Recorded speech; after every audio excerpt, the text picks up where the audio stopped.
On parle de reconstruction du sein généralement après cancer du sein ayant nécessité une mastectomie, donc une ablation du sein.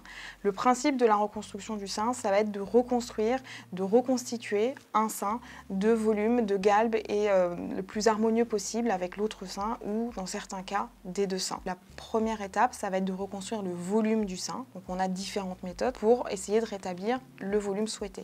Ensuite, la seconde étape de la reconstruction du sein, ça va être ce qu'on appelle la symétrisation, qui n'est pas toujours nécessaire, mais qui l'est souvent. En fait, on va s'intéresser à l'autre sein pour équilibrer sa forme et son volume avec le sein reconstruit. On va faire différentes interventions pour l'équilibrer. Et en dernier lieu, quand on est satisfait du volume et de la forme du sein, on va pouvoir reconstruire l'aréole et le mamelon, qui est la dernière étape de la reconstruction du sein. Donc ce processus va regrouper plusieurs interventions, on va dire entre 2, probablement souvent le minimum, à parfois plus de 4 ou 5 interventions. Alors, quand est-ce qu'a lieu la reconstruction du sein? Elle peut avoir lieu à 2 moments dans la prise en charge du cancer du sein.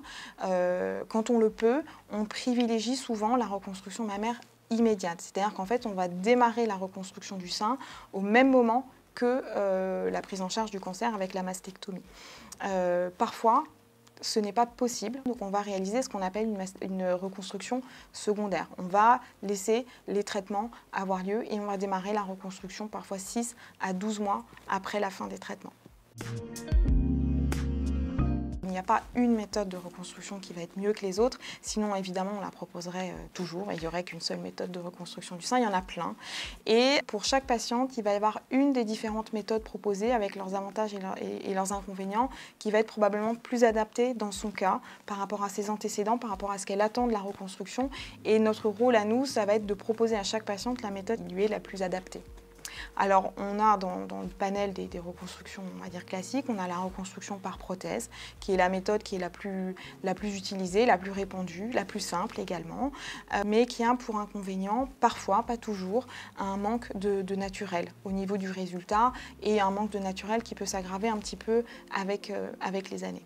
Après les reconstructions par implant, on a la famille des reconstructions qu'on appelle autologues, où on va utiliser en fait les tissus de la patiente pour reconstruire son sein sans faire appel à un corps étranger. Et donc là, dans ces méthodes autologues, c'est un domaine qui est en perpétuelle évolution. Il y a des nouvelles méthodes qui vont finalement être proposées tous les ans, quasiment.